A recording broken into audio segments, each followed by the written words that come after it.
ٹھیک شروع ہوتے ہیں۔ اعوذ باللہ السمیع العلیم من الشیطان اللعین الرجیم، بسم اللہ الرحمن الرحیم۔ محترم حاضرین و ناظرین و سامعین، الحمدللہ آج ہماری مرکز علم کی 11ویں نشست ہے اور اس کا 5واں لیکچر ہم آغاز کرنے والے ہیں، اور حسب ترتیب سب سے پہلے آج کا جو لیکچر ہے وہ تجوید سے شروع ہوگا، اور تجوید میں ہمارا موضوع ہے حروف تہجی۔ تجوید کا سب سے پہلا جو موضوع حروف تہجی عام طور پر 2 طریقے سے پڑھے جاتے ہیں۔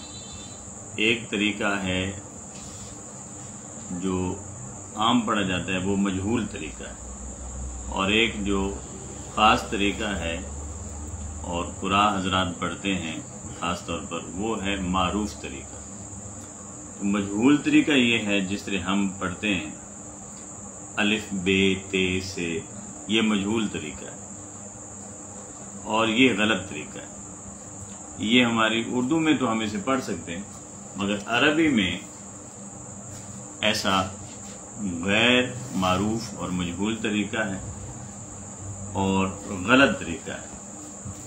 دوسرا طریقہ ہے معروف طریقہ جو اصلی طریقہ ہے اور یہ درست طریقہ ہے، وہ ہے الف با تا سا۔ تو یہ کل 29 حروف ہیں عربی میں۔ ہم اسے 1-2 بار دہرا لیتے ہیں۔ الف با تا ثا جیم ہا خا دال زال را زا سین شین صاد ضاد طا ظا عین غین فا قاف کاف لام میم نون واو ہا حمزہ یا۔ ایک بار پھر کہہ دیتے ہیں تاکہ ہم اسے تھوڑا زبان ہماری اس پر رواں ہو جائے۔ الف با تا سا جیم ہا خا دال زال را زا سین شین صاد ضاد طا ظا عین غین فا قاف کاف لام میم نون واو حمزہ ہا یا۔ یہ تھوڑی سی پریکٹس کریں تو یہ آسانی سے ہم انہیں پڑھ سکتے ہیں۔ ایک حرف ہے جو ضاد، اس پر ہمارا مختلف مسالک میں اختلاف رہتا ہے۔ کچھ لوگ اسے زاد پڑھتے ہیں، کچھ ضاد پڑھتے ہیں، یعنی کچھ زال کے قریب پڑھتے ہیں اور کچھ دال کے قریب پڑھتے ہیں۔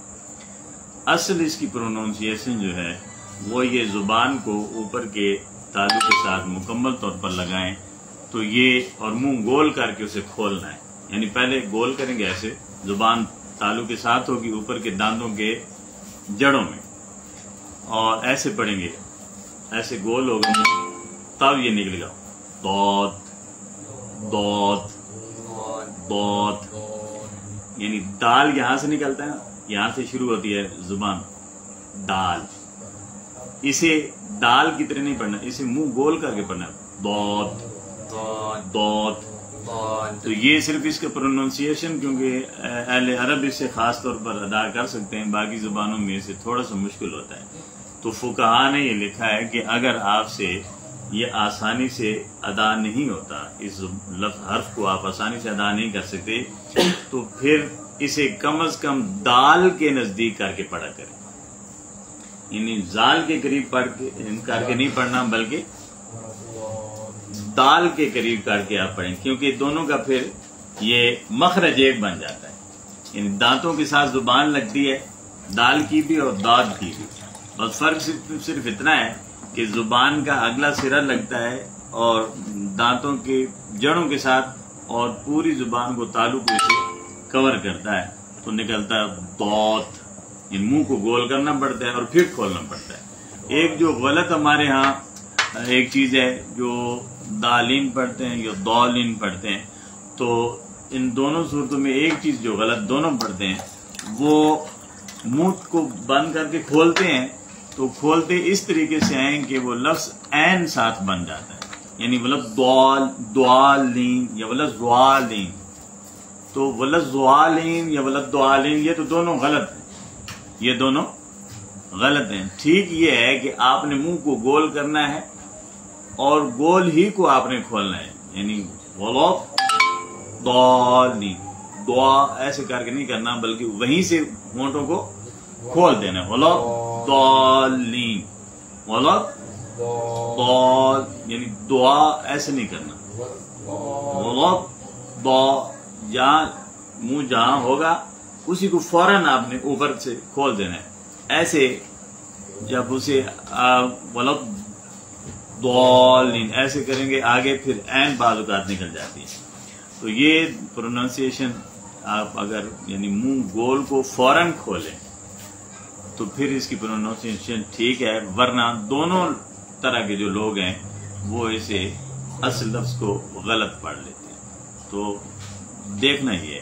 اور اگر آپ کو دوت صحیح طریقے سے آپ اس کا مخرج نہیں جانتے یا نکال سکتے تو آپ نے یہ بات یاد رکھنی ہے کہ تمام فقہا کا، عرب و عجم کے تمام فقہا کا اور تمام مسالک کے تمام جو اکابرین ہیں، تمام مسالک کے، وہ تمام کے تمام، آپ عرب میں بھی جائیں گے اگر، اور آپ گئے ہیں تو اگر آپ نے اس بات پر ریسرچ کی ہے تو آپ دیکھیں گے کہ وہاں بھی کسی بھی مسجد میں کسی بھی علاقے میں عرب کے جائیں گے یا کسی بھی قاری کی قرات سنیں گے تو وہ ضاد پڑھے گا، ذات نہیں پڑھے گا۔ ان کے ہاں ذات لفظ حرف ہی نہیں ہے، اور اسی طرح ان کی سپیلنگ جو آپ انگلش میں ابو ظبی کرتے ہیں تو دبی کرتے ہیں، ابو دبی، اسی طرح ریاض کو وہ ریاض پڑھتے ہیں، وہ ریاض نہیں پڑھتے ہیں، اور سپیلنگ بھی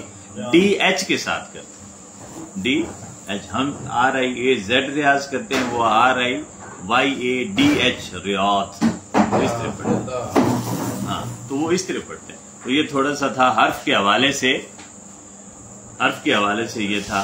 تو یہ باقی تو پروننسیشن تھوڑی سی پریکٹس کریں تو آسان ہو جاتی ہے، اس پر تھوڑی توجہ زیادہ دینی ہوتی ہے، لیکن اگر کوئی شخص اسے مکمل طور پر ادا نہیں کر سکتا تو پھر متفق علیہ بات یہ ہے کہ آپ اس پر اسے جب ادا کریں تو زال کے نزدیک نہیں بلکہ دال کے نزدیک اسے پڑھ سکتے ہیں۔ یہ آج کا حروف ترجیح کے حوالے سے تجوید کے زیر تحت ہمارا یہ آج کا تھوڑا سی گفتگو تھی۔ اس کے بعد ہم آتے ہیں اس 5ویں لیکچر کے دوسرے ٹاپک کی طرف، وہ ہے ترجمہ و تفسیر۔ اس میں آج جو موضوع ہم نے پڑھنا ہے وہ ہے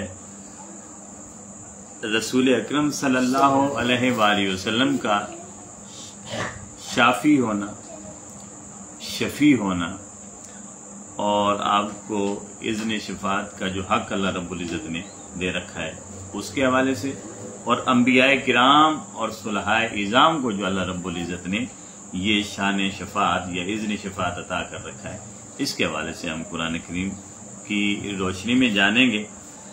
مسئلہ شفاعت سب سے پہلے تو آپ یہ جان لیں کہ یہ کوئی نزاعی مسئلہ نہیں ہے، مگر چند عالم نوحات جو حلا ہوتے ہیں، دیکھنے میں علماء ہوتے ہیں، حقیقت میں وہ جو حلا ہوتے ہیں، کیونکہ جو حلا اس لیے میں کہہ رہا ہوں کہ قرآن سے یا حدیث سے ان کا کوئی ایسا مضبوط تعلق نہیں ہوتا، ورنہ ہر چیز قرآن اور حدیث میں موجود ہے۔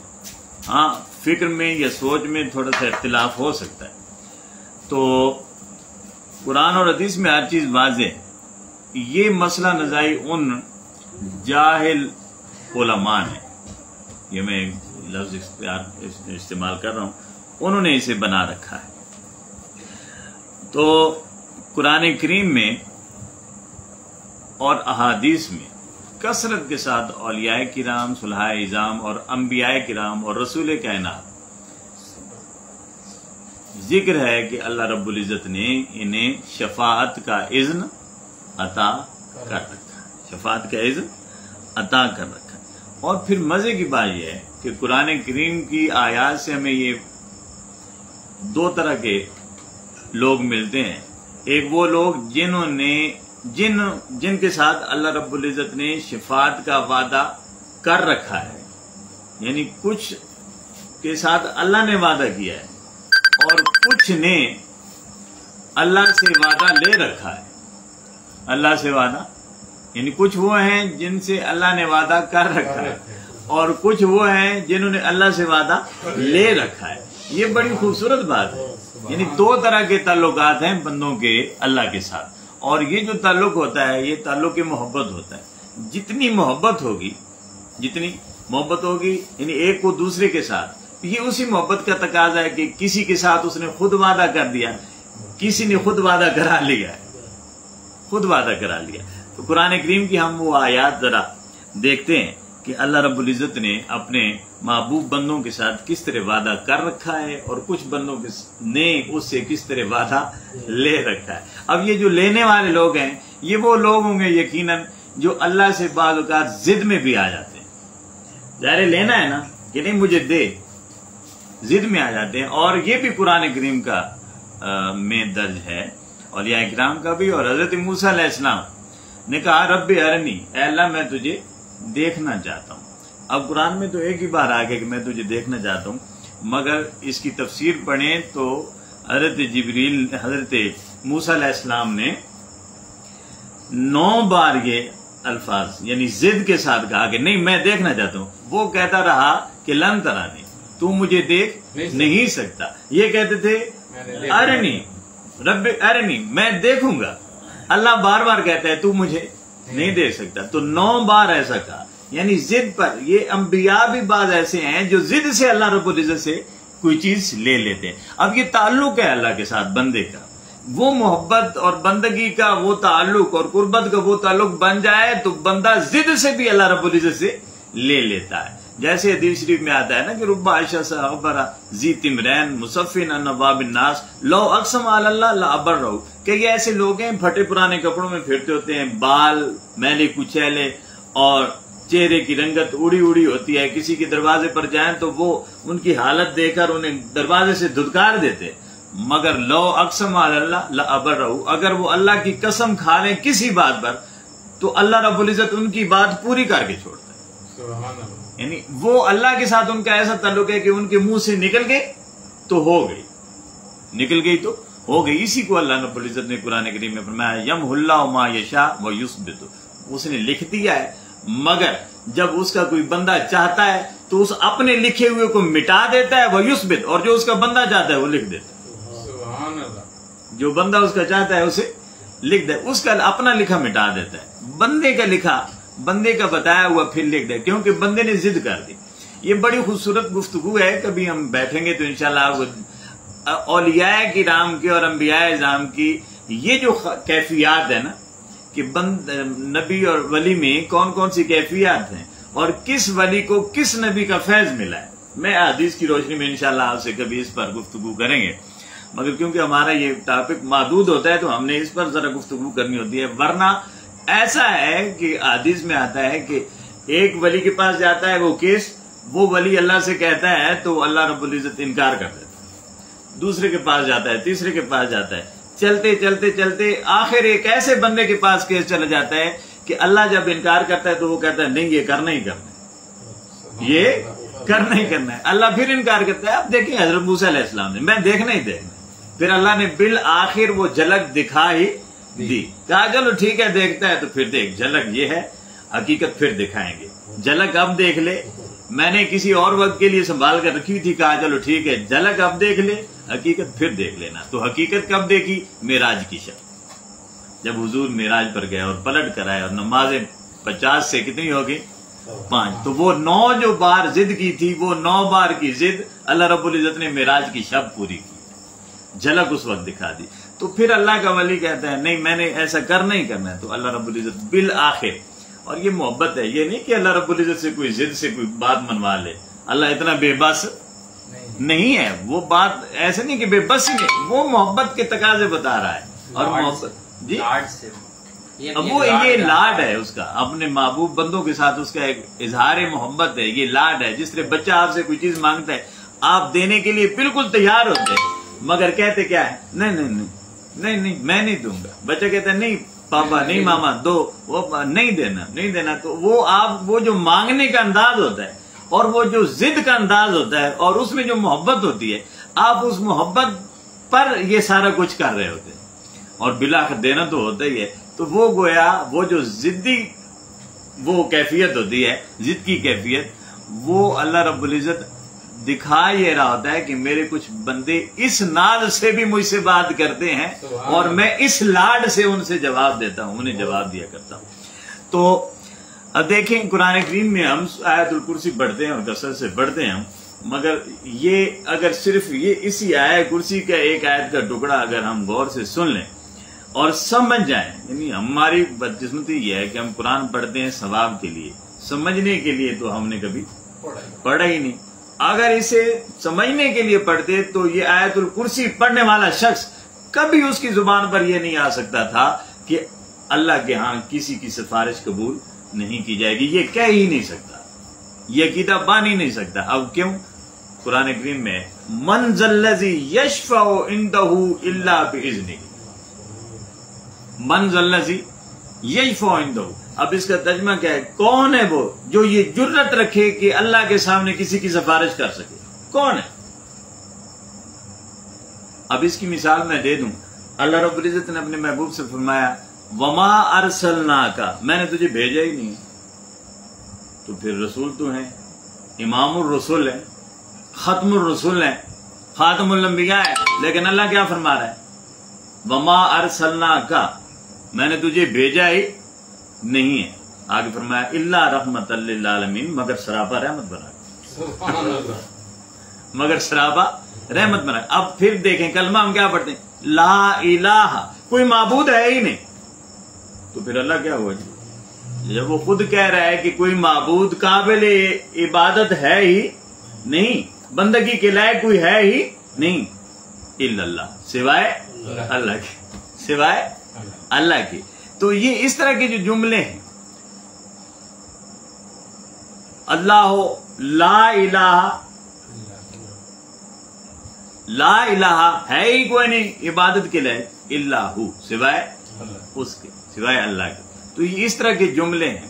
یہاں بھی کہا من ذا الذی یشفع عندہ، کون ہے جو یہ جرت کرے کہ اس کے سامنے سفارش کر سکے، الا باذنہ، ہاں مگر جسے اللہ نے اجازت دے رکھی ہے، جسے اللہ نے اجازت دے رکھی ہے وہ تو سفارش کر سکتا ہے نا، جسے اللہ نے اجازت دے رکھی۔ اور یہ ایک بار نہیں، یعنی اگر آپ آیت الکرسی پڑھتے ہیں اور سمجھ کر پڑھتے ہیں اور اس لائن کو آپ پڑھ لیں، اس لائن کو، اور جو اب میں نے سمجھایا اور واضح کیا، اسے اگر سمجھ جائیں تو آپ دیکھیں نا کہ اللہ نے کچھ لوگوں کو شفاعت کا حق دے رکھا ہے۔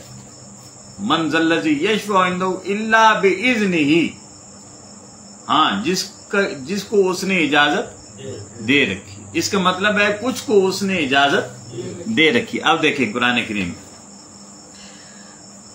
قرآن کہتے ہیں لا یملکون الشفاعۃ، سورہ مریم، یہ 3-4 آیتیں میں اب اس کے مزید واضح کرتے ہیں۔ لا یملکون الشفاعۃ، کوئی مالک ہی نہیں ہے شفاعت کا، سفارش کا حق اللہ نے کسی کو دیا ہی نہیں ہے، یہ ملکیت کسی کو دی ہی نہیں ہے، کسی کو شفاعت کا مالک بنایا ہی نہیں ہے، الا من اتخذ عند الرحمن عہدا، مگر کچھ لوگ، وہ لوگ جنہوں نے اللہ سے شفاعت کا وعدہ لے رکھا ہے، شفاعت کا وعدہ لے رکھا ہے، مطلب ہے کچھ لوگ ہیں خاص جنہوں نے شفاعت کا وعدہ لے رکھا، ان کے علاوہ کوئی سفارش کر نہیں سکتا. پھر فرمایا ولا تنفع الشفاعۃ عندہ، اور کر بھی کوئی نہیں سکتا، اور بالفرض کوئی کرے بھی صحیح تو اس کی سفارش فائدہ نہیں دے گی. اس کی سفارش فائدہ، کسی کی سفارش اللہ کے ہاں کوئی فائدہ نہیں دیتی. بے شک کوئی بڑے سے بڑا آ جائے اللہ کے ہاں سفارش کرے تو اس کی سفارش کا کوئی فائدہ نہیں ہے. الا لمن اذن لہ، ہاں جسے اللہ نے اذن دے رکھا ہے، جسے اللہ نے اذن دے رکھا ہے. اب اذن یعنی دے رکھا ہے، کہاں؟ وہاں نہیں، یہاں دے رکھا ہے، آخرت میں نہیں. اذن ماضی کا صیغہ ہے. کوئی بھی کسی کی سفارش شفاعت اسے فائدہ نہیں دے گی کسی دوسرے کو، مگر کچھ لوگ ہیں جنہیں اللہ نے اجازت اور اذن دے رکھا ہے، اذن شفاعت دے رکھا ہے. پھر دیکھیں قرآن کریم میں یہ سورہ سبا تھی اور سورہ یونس کی آیت، ما من شفیع، کوئی شفیع ہے ہی نہیں، الا من بعد اذنہ، ہاں اس کے اذن کے علاوہ، اس کے اذن کے علاوہ، یعنی اس کا اذن ہے جسے دے دیا وہ شفیع ہے، اس کے علاوہ کوئی شفیع نہیں. پھر فرمایا اسی طرح قرآن کریم میں بہت خوبصورت بات یہ دیکھیں، فرمایا لا یحزنہم، کچھ لوگ ایسے ہوں گے لا یحزنہم الفزع الاکبر، جو قیامت کی بہت بڑی ہولناکی ہوگی اور وہ خوف ہوگا، اس سے وہ ذرا بھی غمگین نہیں ہوں گے، ذرا بھی پریشان نہیں ہوں گے وہ لوگ. وَتَتَلَقَّاهُمُ الْمَلَائِكَةُ، اور فرشتے ان کے استقبال کے لیے کھڑے ہوں گے. کچھ لوگ ایسے ہوں گے کہ قیامت کی ہولناکی بھی انہیں پریشان نہیں کرے گی، فرشتے ان کے استقبال میں کھڑے ہوں گے اور کہہ کیا رہے ہوں گے، هَذَا يَوْمُكُمْ الَّذِي كُنْتُمْ تُوعَدُونَ، یہاں کوئی کسی کی کوئی شفاعت نہیں کر سکتا مگر هَذَا يَوْمُكُمْ، یہ دن ہے ہی تمہارا، یہ دن ہے ہی تمہارا، الذی کنتم توعدون، جس کا تم سے وعدہ کر لیا تھا، کر رکھا تھا. یعنی آج کے دن تمہاری شفاعت کا دن ہے. اور پھر آگے قرآن کریم نے فرمایا، اور یہ اس سے بھی آگے دیکھیں ہم سٹیپ بائی سٹیپ آگے جا رہے ہیں، فرمایا فذوقوا، فرمایا یوم یقوم الروح والملائکۃ صفا، وہ دن ہوگا کہ سارے فرشتے حتیٰ کہ جبریل بھی قطاروں میں کھڑا ہوگا ہاتھ باندھے، اور کسی کو بولنے کی اجازت نہیں ہوگی. فرمایا لا یتکلمون، اور کوئی بول بھی نہیں سکے گا، کسی کو بولنے کی اجازت نہیں، وہ سب خاموش کھڑے ہوں گے، فرشتے بھی جبریل بھی سب خاموش. الا من اذن لہ الرحمن، مگر وہ بول رہے ہوں گے اللہ نے جنہیں اجازت دے رکھی ہو، اللہ نے جنہیں اجازت دے رکھی ہوگی.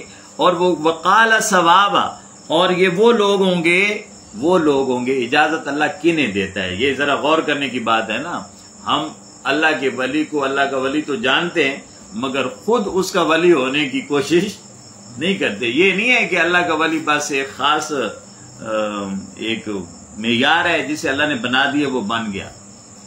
ہر شخص ایک حد تک اللہ کا ولی ہے، اللہ کا ولی، اور ہر صاحب ایمان ایک حد تک اللہ کا ولی ہے. اب اس نے اس قربت کو بڑھانا ہے.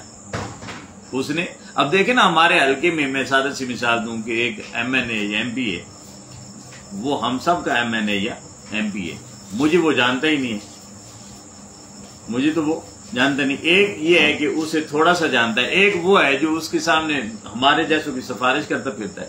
تو یہ ایک وہ تعلق ہے، ایک تعلق ہے اسے، اور وہ تعلق اس قربت کی وجہ سے بنا. وقال ثوابا، فرمایا وہ لوگ ہوں گے جنہوں نے اسلامی تعلیمات کے مطابق اللہ اور اس کے رسول کے احکامات کے مطابق زندگی، درست زندگی گزاری ہوگی. اب یہ سفارشیں ہیں، میں نے یہ 2-4 آیات اختصار کے ساتھ پڑھ لی. یہ اللہ نے مختلف بندوں کو سفارش کا حق دے بھی رکھا ہے اور کچھ بندوں نے اس سے سفارش اور شفاعت کا حق لے بھی رکھا ہے. اسی طرح حدیث میں موجود ہے کہ معصوم بچے سفارش کریں گے، حجر اسود سفارش اور شفاعت کرے گا، قرآن مجید سفارش اور شفاعت کرے گا، اولیاء اور پھر صلحاء اور انبیاء کرام سفارش کریں گے، اور سفارش کے اس دن میں سب سے بڑی شفاعت جسے شفاعت عظمیٰ کہتے ہیں وہ کس کو ہوگی؟ رسول اکرم صلی اللہ علیہ وآلہ وسلم کو۔ اور کتنی سفارش اور شفاعت ہوگی؟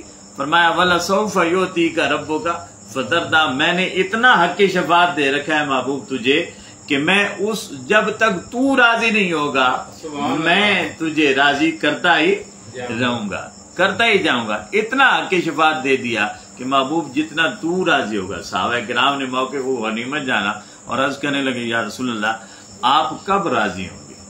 آپ سبحان اللہ کب راضی ہوں گے؟ یہ شفاعت عظمیٰ ہے، آپ کب راضی ہوں گے؟ تو حضور اکرم صلی اللہ علیہ وسلم نے فرمایا جب تک میرا ایک امتی بھی جہنم سے نکل کر جنت میں نہیں چلا جاتا میں اس وقت راضی ہوں گا ہی، اس وقت تک راضی نہیں ہوں گا۔ یہ وہ شفاعت عظمیٰ ہے۔ جب چھوٹے چھوٹے یہ سارے چھوٹی بڑی شفاعتیں ہو جائیں گی اور امتی پھر بھی بچ جائیں گے تو اللہ رب العزت کے محبوب فرماتے ہیں پھر انہیں میں آخری امتی کے نکلنے تک میں اللہ رب العزت سے راضی نہیں ہوں گا، اور پھر آخری امتی کو لے کر پھر جنت میں اکٹھے ساتھ جائیں گے۔ اور یہ اس پر بہت ساری حضور شیخ الاسلام نے بھی کتاب میں شفاعت ہے آپ کی اس موضوع پر بڑی اور اسے میں نے ترتیب دیا تھا جب میں وہاں اسٹوڈنٹ ہوا کرتا تھا حدیث شفاعت کو، تو وہ اس پر بڑی تفصیل کے ساتھ اس میں ذکر ہے۔ بہرحال اللہ رب العزت نے اپنے محبوب کو جو حق شفاعت عطا کر رکھا ہے یہ اس حوالے سے ہم نے یہ 2-4 آیتیں پڑھی ہیں۔ اور اب یہ دیکھیں اس کے ساتھ اگلا جو ہمارا سٹیپ ہے وہ سیرت رسول ہے، سیرت رسول۔ اب سیرت رسول میں ہم نے 2 چیزیں پڑھنی ہیں، لیکن ہم جو ٹاپک پیچھے شروع کرتے آ رہے ہیں وہ یہ ہے کہ حضور کی شفاعت عظمیٰ۔ حضور کی شفاعت عظمیٰ کا اب تقاضا یہ ہے کہ جب شفیع ہیں ہی رسول تو پھر رسول کے ساتھ کوئی تعلق تو ہونا چاہیے، کوئی تعلق تو جوڑنا چاہیے۔ اب یہ تعلق دو طرح کے تعلق ہیں، ایک محبت کا تعلق ہے اور ایک اطاعت کا تعلق ہے۔ ایک محبت کا تعلق ہے اور ایک اطاعت کا تعلق۔ بعض لوگوں کے ذہنوں میں یہ ہے کہ اطاعت کر لیں اور آقا کے فرامین کے مطابق زندگی گزار لیں یہ کافی ہے، حضور سے محبت کے جیسے تعلق کی ایسی ضرورت نہیں ہے۔ بعض لوگوں کا یہ ذہن ہے اور آپ سنتے رہتے ہیں کہ حضور کے ساتھ محبت اور عشق اور یہ وارفتگی اس کی اتنی ضرورت نہیں ہے، حضور کی سیرت کے مطابق زندگی گزارنی چاہیے، حضور نے جیسا عمل کیا ویسا کرنا چاہیے۔ تو اس موضوع پر جب ہم گفتگو کریں گے تو قرآن مجید ہمیں بڑی واضح ہدایت دے رہا ہے کہ کیا حضور سے عملی تعلق پہلے ہے یا حضور سے حبی تعلق پہلے ہے؟ محبت کا تعلق پہلے ہے یا حضور کی سیرت سے پہلے تعلق ہے یا صورت سے پہلے تعلق؟ تو یہ 2 چیزیں ہیں۔ قرآن کریم میں اللہ رب العزت نے فرمایا، یہ سورہ اعراف کی آیت میں پڑھ رہا ہوں، فرمایا فَالَّذِينَ آمَنُوا بِهِ وَعَزَّرُوهُ وَنَصَرُوهُ وَاتَّبَعُوا النُّورَ الَّذِي أُنزِلَ مَعَهُ أُولَٰئِكَ هُمُ الْمُفْلِحُونَ۔ اب یہ پورا ایک سلیبس دے دیا ہے اہل ایمان کے لیے قرآن کریم نے اور اللہ رب العزت نے کہ آپ نے رسول کے ساتھ کس طرح کا تعلق رکھنا ہے اور اولین تعلق کیسا ہونا چاہیے اور اس کے بعد ثانوی حیثیت کس تعلق کی ہے۔ فرمایا وہ لوگ جو ایمان لائے اور آپ وَعَزَّرُوهُ اور آپ کی تعظیم کی، وَنَصَرُوهُ اور آپ کی مدد کی، وَاتَّبَعُوا النُّورَ اور اس نور کی یعنی قرآن کریم کی پیروی کی، الَّذِي مَعَهُ انزل مَعَهُ جو حضور پر اتارا گیا ہے، اولئک هم المفلحون یہ فلاح پانے والے لوگ ہیں، یہ فلاح پانے والے لوگ ہیں۔ اب 4 چیزیں ہیں، ایمان، پھر آپ کی تعظیم، پھر آپ کی مدد، پھر قرآن کی پیروی۔ قرآن کی پیروی، یہ 4 چیزیں یہ 4 چیزیں. اب یہ 4 چیزوں میں سب سے پہلے کیا آیا؟ ایمان. اور دوسرے نمبر پر وَعَزَّرُوهُ، آپ کی تعظیم، آپ کا ادب. یہ 2 چیزیں مقدم ہیں. ایمان، میں کئی بار کہتا ہوں اور یہ واضح حقیقت ہے کہ ایمان محبت رسول کا نام ہے. کلمہ پڑھنے کا نام ایمان نہیں ہے. حضور کی محبت کا نام ایمان ہے. میرا جملہ شاید آپ کو سخت لگے. تو حضور کی محبت کا نام ایمان ہے. تو لوگوں نے کلمہ پڑھا اور کلمہ پڑھ کر کہنے لگے کہ ہم مومن ہو گئے. قرآن کہتا ہے کہ اللہ رب العزت نے فرمایا تم مومن نہیں ہو، تم مسلم ہو، مومن نہیں ہو. مومن وہ ہے جس کے دل میں ایمان اتر جائے، اور جس کے دل میں ایمان اترتا تب ہے جب حضور سے محبت کا تعلق جڑتا ہے، تب دل میں ایمان اترتا ہے. اور اس کی سادہ سی مثال دے دوں کہ بلال حبشی بھی ہیں اور عبداللہ بن ابی بھی، دونوں نماز پڑھ رہے ہیں، دونوں عمل کر رہے ہیں، مگر ایک منافق ہے اور ایک عاشق ہے. ایک منافق ہے اور ایک عاشق ہے. تم عاشق کون ہے؟ جس کے دل میں ایمان اتر گیا، وہ بلال ہے. اور جس نے نماز تو پڑھی، جہاد تو کیا، حضور کے ساتھ نکلا بھی، مگر کیونکہ دل میں ایمان نہیں اترا، یعنی حضور کی محبت کو دل سے تسلیم نہیں کیا، تو وہ منافق کہلایا. اور قرآن نے کہا ان المنافقین فی الدرک الاسفل من النار، کافروں سے بھی نچلا جو درجہ ہوگا جہنم کا، اس آخری نچلے درجے میں وہ منافق. یہ انہیں سزا ملی کفار سے بھی زیادہ. کیوں؟ کہ وہ اوپر سے، یعنی مسلم رہے، مومن نہیں رہے. زبان سے محبتوں کا اظہار کرتے رہے، عمل سے محبت کا اظہار کرتے رہے، مگر دل میں محبت حضور کی اتری نہیں ہے. تو یہ 2 جو تعلق ہیں ایمان کا اور تعظیم کا، یہ پہلے. اور پھر کہا نصرت، حضور کے دین کی مدد اور قرآن کی پیروی. ان 2 کا تعلق حضور کے عمل سے، حضور کے عمل سے. اب یہ دیکھیں، حضور سے ادب اور حضور پر ایمان، یہ حضور کی ذات سے تعلق رکھتے ہیں. ادب کس کا کریں گے؟ آپ کی نماز کا نہیں کریں گے، آپ کی ذات کا کریں گے. تعظیم کس کی کریں گے؟ آپ کی نماز کی نہیں یا آپ کے روزے کی نہیں، بلکہ آپ کی ذات کی کریں گے. اور پیروی کس کی کریں گے؟ آپ کے عمل کی کریں گے. مدد کس کی کریں گے؟ آپ کے عمل کی مدد کریں گے، دین کی مدد کریں گے. عمل دین ہے نا، راستہ، تو اس کی مدد کریں گے. تو یہ آیت ہمیں یہ بتا رہی ہے کہ حضور کی ذات مقدم ہے، حضور کی صورت مقدم ہے، اور اس کے لیے حضور کی ذات سے حبی، قلبی اور عشقی تعلق ضروری ہے. اس تعلق کے جڑ جانے کے بعد حضور کی تعلیمات ہیں، حضور کا لایا ہوا دین ہے،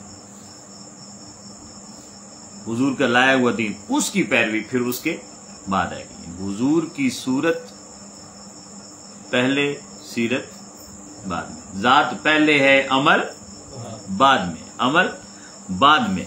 میں یہ اختصار کے ساتھ آپ سے یہ عرض کرتا جا رہا ہوں، تفصیلی اس میں بہت ساری چیزیں ہیں. پھر قرآن، حضرت صحیح مسلم میں حضرت انس فرماتے ہیں، حضور نے فرمایا لا یؤمن احدکم حتی اکون احب الیہ من اہلہ و مالہ والناس اجمعین. تم میں سے کوئی شخص اس وقت تک مومن نہیں ہو سکتا جب تک کہ احب الیہ، جب تک کہ میں اسے محبوب نہ ہو جاؤں اس کے اہل سے، اس کے مال سے اور سارے لوگوں سے بڑھ کر. یعنی اس کے مال و جان، اس کے اہل و عیال اور تمام مخلوقات سے بڑھ کر میں اسے جب تک محبوب نہیں ہوتا، اس کا ایمان مکمل نہیں ہوتا، اس کا ایمان ہے ہی نہیں. اب دیکھیں کہ ایمان کی بنیاد حضور کی محبت ہے، حضور کی محبت ہے، پیروی نہیں، عمل کی پیروی نہیں، یا نماز روزہ حج زکات نہیں ہے، بلکہ حضور کی ذات سے محبت، وہ بعد میں آتی ہے پیروی. اسی طرح سنن نسائی میں حضرت عبداللہ ابن شام فرماتے ہیں کہ رسول اکرم صلی اللہ علیہ وسلم کے ہمساتھ تھے. حضرت عمر بن خطاب کا آپ نے ہاتھ پکڑا ہوا تھا اور آپ سے وہ عرض کرنے لگے، حضرت عبداللہ حضرت عمر بن خطاب عرض کرنے لگے یا رسول اللہ، ہر شے سے آپ مجھے زیادہ محبوب ہیں سوائے میری جان کے، سوائے میری جان کے، یعنی مجھے اپنی جان سے کوئی پیارا نہیں اور باقی ہر شے سے ایک ہی پیارا ہے اور وہ آپ ہے، وہ ایک ہی آپ ہے۔ تو حضور اکرم صلی اللہ علیہ وسلم نے فرمایا پھر اے عمر سن لے تیرا ایمان مکمل نہیں، تیرا ایمان مکمل۔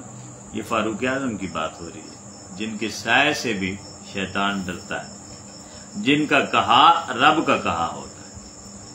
حضور نے فرمایا جن کی زبان پر اللہ بولتا ہے، یہ وہ فاروق اعظم ہے کہ اللہ رب العزت کے محبوب فرماتے ہیں تیرا ایمان مکمل نہیں ہے، اور فرمایا قسم ہے اس ذات کی جس کے قبضہ قدرت میں میری جان ہے، جب تک تم اپنی جان سے بھی بڑھ کر مجھے محبوب نہیں کرتے تمہارا ایمان مکمل نہیں ہو سکتا۔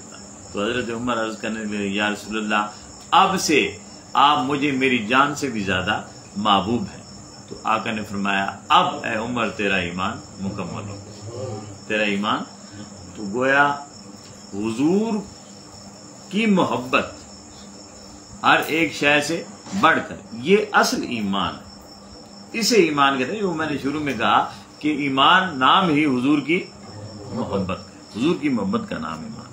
پھر اسی طرح طبرانی نے، امام طبرانی نے لکھا حضرت عبد الرحمن اپنے والد ابو لیلہ سے روایت کرتے ہیں کہ حضور نے فرمایا کوئی شخص اس وقت تک صاحب ایمان نہیں ہو سکتا جب تک کہ میں اس کے نزدیک اس کی جان سے زیادہ محبوب نہیں اور میرے اہل و عیال اسے اپنے اہل و عیال سے زیادہ محبوب نہیں اور میری ذات اسے اپنی ذات سے زیادہ محبوب نہیں ہے، اس وقت تک کوئی شخص مومن ہو سکتا ہی نہیں ہے۔ اب ایک بڑی مزے کی بات جو قرآن کریم میں بیان ہے اور یہاں ہمارے اس ٹاپک کا ایک نقطہ عروج ہے، اور وہ یہ ہے کہ جب حضور اکرم صلی اللہ علیہ وسلم نے لوگوں کو بلا کر اعلان نبوت فرمایا اور لوگوں کو توحید کی طرف دعوت دی تو لوگوں نے ایک دلیل مانگی تھی کہ ہمیں دلیل دو کہ آپ اللہ کے رسول ہیں اور اللہ بھی کوئی ہے، تو آپ دلیل دیں۔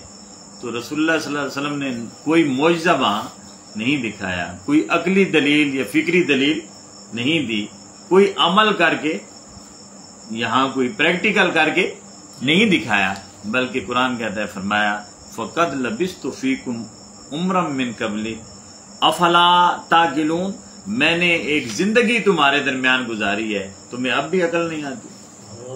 زندگی گزاری، کیا گزاری ہے؟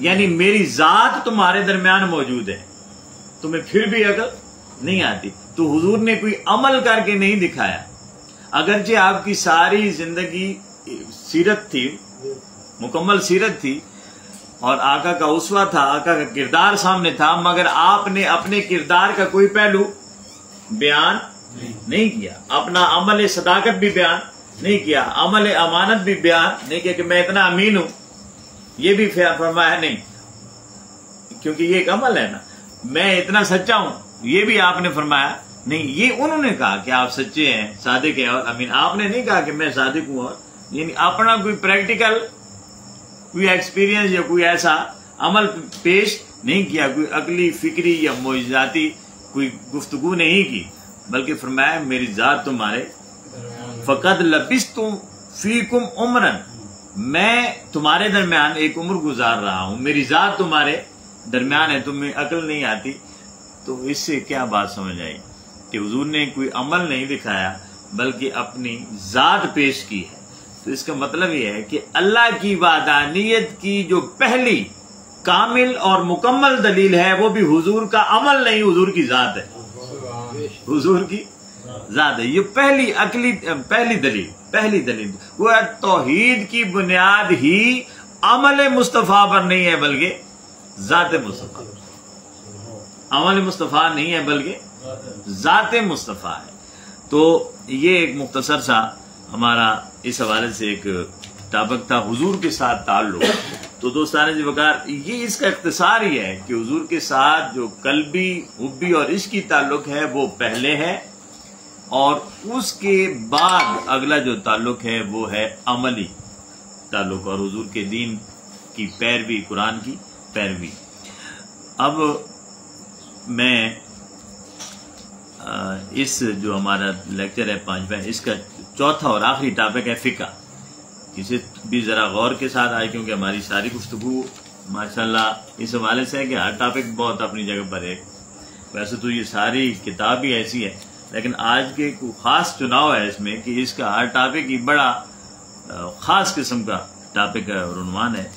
تو غسل کے حوالے سے ہم نے پچھلے 2 دروس میں پڑھا، 2 نشستوں میں. آج اس کے متفرق مسائل ہیں غسل کے حوالے سے. تو سوال یہ ہے کہ اگر بندہ تالاب میں یا نہر میں غسل کر رہا ہے تو اس کا طریقہ کیا ہے؟ ہم عام طور پر نہروں میں، تالاب میں جاتے ہیں، دریاؤں میں جا کر نہاتے ہیں، تو غسل جنابت وغیرہ ہو تو اس کا طریقہ کیا ہے؟ تو وہ طریقہ ذرا غور سے سن لیں.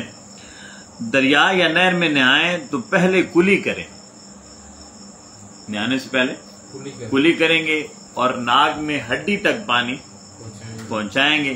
اس کے بعد یعنی پانی کو خوب صاف، ناک کو خوب پانی کے ساتھ صاف کریں اور پھر تھوڑی دیر اس میں ٹھہرنے سے غسل کی ساری سنتیں ادا ہو جاتی ہیں. تالاب میں یعنی آپ نے کلی بھی کر لی، ناک میں پانی بھی ہڈی تک چڑھا دیا ہے اچھی طرح، اور اب آپ تالاب میں یا اس میں نہر میں ہیں تو آپ تھوڑی دیر وہاں ٹھہر گئے، اس میں سر سمیت آپ نے، تو گویا آپ نے غسل کر لیا.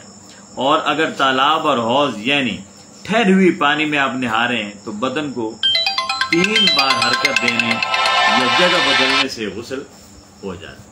یعنی ایک تو ہے نا پانی چل رہا ہے تو پھر تو حرکت دینے کی بھی ضرورت نہیں، پانی چل رہا ہے، آپ کی وہ ساری باریاں ہو جائیں گی.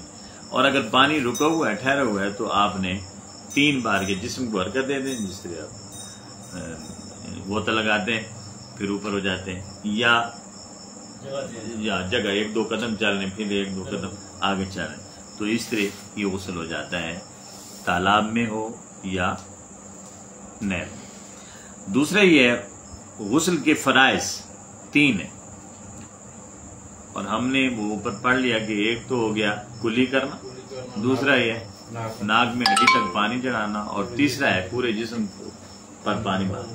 تو اسی طرح یہ 3 فرائض ہیں فتح القدیر میں لکھی ہوئی ہے کہ آپ نے کیا کرنا ہے، کلی کرنی ہے، ناک میں پانی ڈالنا ہے اور پورے بدن پر پانی بہانا ہے. یہ 3 اس کے فرائض ہیں.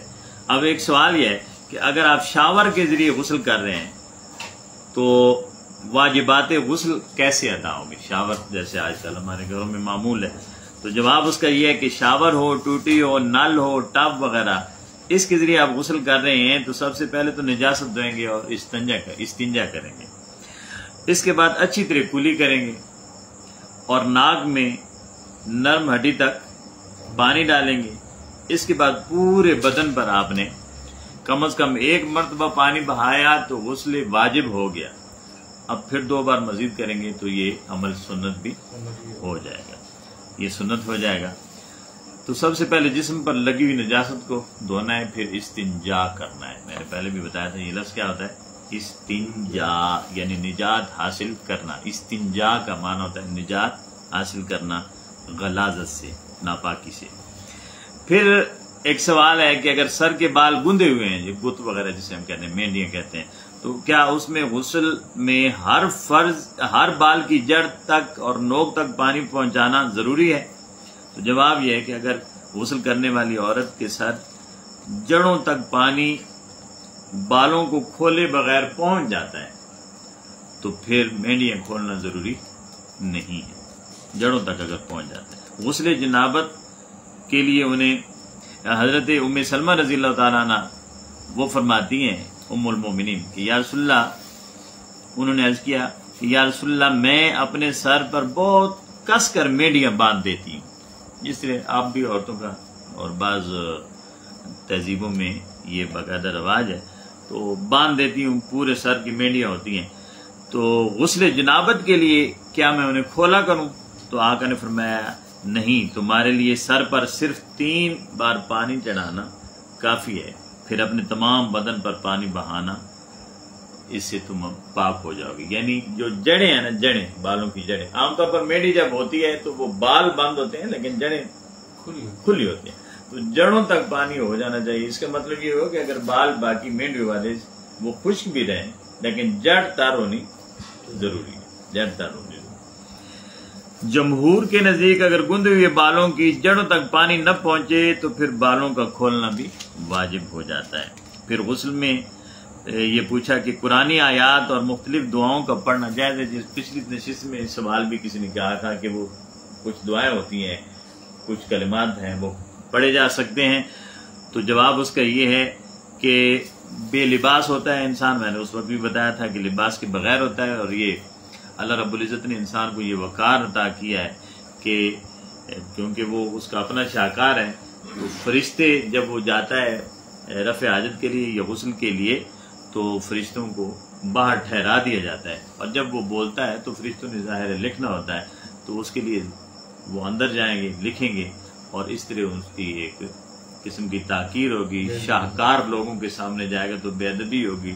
تو اس لیے اللہ رب العزت نے اس میں حکمت یہ رکھی ہے کہ اندر بولا نہ جائے. تو قرآن کی آیات ہوں یا کوئی بھی چیز ہو تو انہیں اندر پڑھنا جائز نہیں ہے. کوئی بھی دنیاوی کلام بھی وہاں کرنا جائز نہیں ہے. مستحب یہ ہے کہ غسل کرنے والا کسی بھی قسم کا کوئی کلام نہ کرے، اگرچہ وہ دعا ہی کیوں نہ ہو، کیونکہ وہ غلاظت کی جگہ، گندگی کی جگہ ہے اور پردہ کی جگہ ہے. تو بے پردگی کی حالت میں آپ کو ایسا کرنا مکروہ تحریمی آپ کہیں گے اسے. پھر جنبی کے احکامات ہیں. یہ غسل کی مختلف چیزیں تھیں، یہ شاید آج ختم ہو جائیں گی. تو حالت جنابت میں جو شخص مبتلا ہے، شریعت کے احکامات اس کے بارے میں یہ ہیں. سنن ابی داؤد میں حضرت ابن عمر سے روایت ہے کہ حضور نے فرمایا جنبی اور حائضہ قرآن مجید سے کچھ بھی نہیں پڑھے گا، نہ قرآن کو مس کر سکتا ہے نہ زبانی پڑھ سکتا ہے. یہ چیز خاص طور پر کئی لوگ سوال کرتے ہیں، خواتین بھی سوال کرتی ہیں کہ حالت جنابت میں ہے یا حیض میں ہے یا حالت نفاس میں ہے. تو ان تینوں صورتوں میں آپ قرآن کو مس بھی نہیں کر سکتے، اور اگر قرآن کی کچھ آیات آپ کو یاد ہیں تو انہیں بھی پڑھ نہیں سکتے. آپ کا اگر کوئی وظیفہ ہے، دعائیں وغیرہ کوئی اور قرآنی کلمات سے ہٹ کر جسے ذکر اذکار ہے تو وہ کر سکتے ہیں، لیکن قرآن کی آیات آپ زبانی بھی پڑھ نہیں سکتے. کوئی ایسا شرعی کام جو بغیر وضو کے آپ نہیں کر سکتے یا نہیں کیا جا سکتا، حالت جنابت میں اس کا کرنا حرام ہے. جیسے بغیر وضو کے ہم نماز نہیں پڑھ سکتے، تو حالت جنابت میں تو وہ کیا ہوگی؟ حرام ہوگی. ناپاکی کی حالت میں نماز حرام ہوگی، خواہ وہ نفل ہو یا فرض. جس گھر میں، اب یہ خاص طور پر ایک بات یاد رکھیں، اس میں تھوڑی سستی ہو جاتی ہے اکثریت میں، جس گھر میں جنبی ہو اس گھر میں رحمت کے فرشتے نہیں آتے. یعنی بندہ حالت جنابت میں ہے، مباشرت کی صورت میں یا احتلام کی صورت میں اس حالت جنابت میں ہے، تو جب تک وہ حالت جنابت میں رہے گا رحمت کے فرشتے اس گھر میں نہیں آئے. اس لیے ضروری یہ ہے کہ نہانے سے پہلے جب آپ اس کیفیت سے گزر لیں، یعنی جنبی ہو جائیں، تو فوراً وہیں بیٹھے تیمم کر لیں، فوراً وہیں بیٹھے، تاکہ اگلا قدم بھی جب نکلے تو وہ تیمم کی حالت میں ہوگا تو آپ جنبی نہیں شمار ہوں گے. تو اس کا مطلب یہ نہیں کہ آپ پھر اسی تیمم کی کیفیت میں، لیکن اگلے ہی لمحے آپ نے غسل کرنا ہے. تو خواتین میں اکثر طور پر یہ سستی پائی جاتی ہے کہ وہ پھر آگے دنوں تک بھی چلتی رہتی ہیں. تو ایسا تھوڑا سا احتیاط، یہ قابل غور بات ہے، اس پر توجہ دینا بہت ضروری ہے. فرشتے اس گھر میں، حدیث شریف میں ہے کہ فرشتے اس گھر میں داخل نہیں ہوتے جہاں تصویر ہو یا کتا ہو یا جنبی آدمی.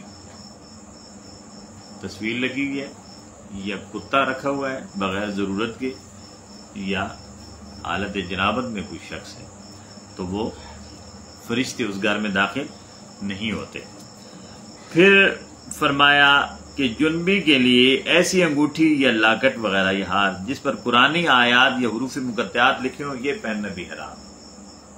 حالت جنابت میں یہ انگوٹھی ہے، اس پر کوئی آیت لکھی ہے یا حروف مقطعات لکھی ہوئی ہیں، یا لاکٹ ہے وہ پہنا ہوا ہے جس پر کچھ قرآن کی آیت یا حروف لکھے، حروف مقطعات، تو یہ جنبی آدمی کے لیے حرام ہے. جنبی کا مسجد میں داخل ہونا بھی حرام ہے، مسجد میں.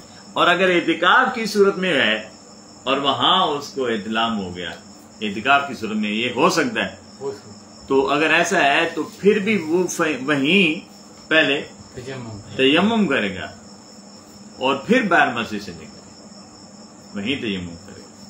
بلکہ بعض فقہاء نے یہ بھی کہا کہ وہ پاؤں کے نیچے چادر رکھ لے اور اس چادر سے چلتا ہوا چادر کو پاؤں کے ساتھ گھسیٹتا وہ باہر نکلا ہے، لیکن اس تکلف کی ایسی ضرورت نہیں ہے۔ وہ اگر تیمم کر لیتا ہے باہر نکلنے تک تو وہ تیمم اس کے لیے وضو کے اور غسل کے قائم مقام ہوتا ہے۔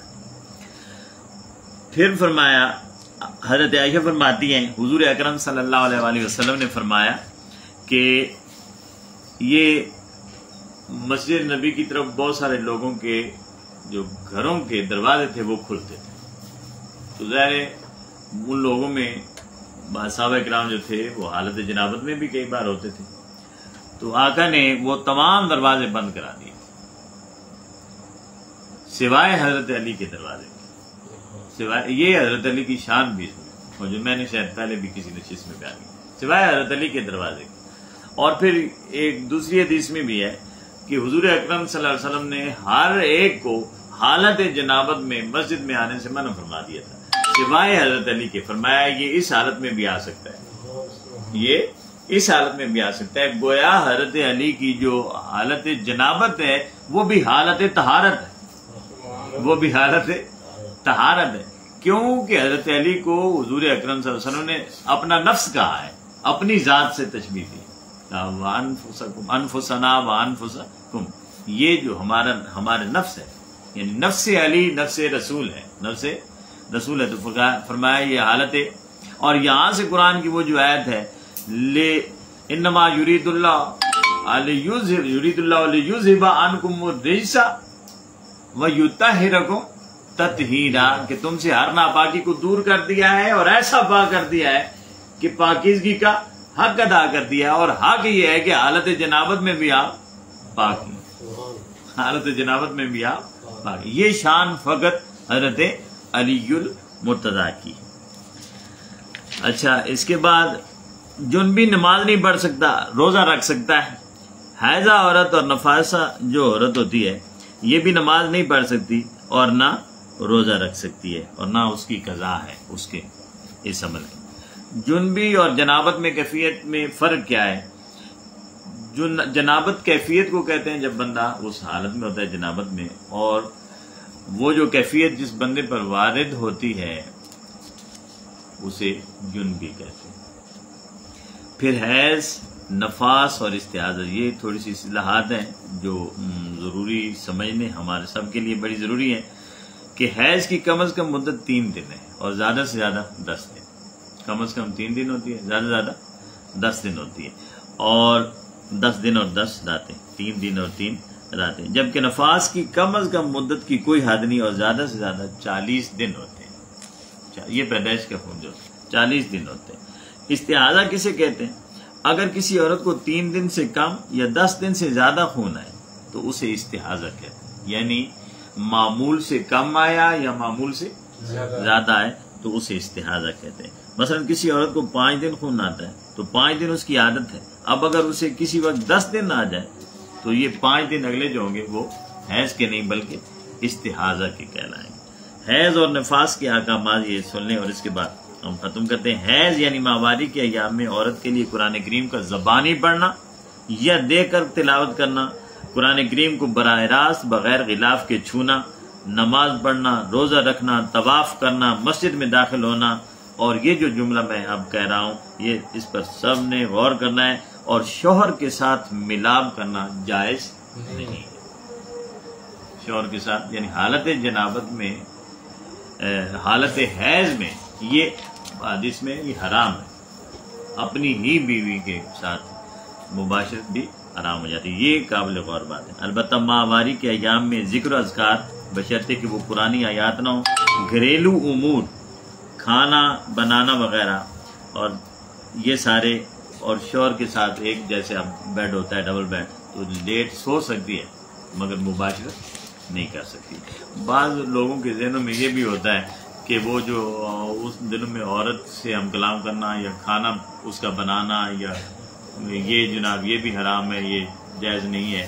اور بعض اس طرح بھی ہوتا ہے کہ مساجد میں آپ جاتے ہیں تو کوئی ایسا شخص جو غسل کرنے کے لیے آتا ہے وہ سلام نہیں کرتا، تو سلام کر سکتے ہیں، سلام کا جواب بھی آپ دے سکتے ہیں. یہ ایسے خواہ خواہ تکلفات میں پڑھنے کی ضرورت نہیں ہے. قرآن کی آیات آپ نہیں پڑھ سکتے.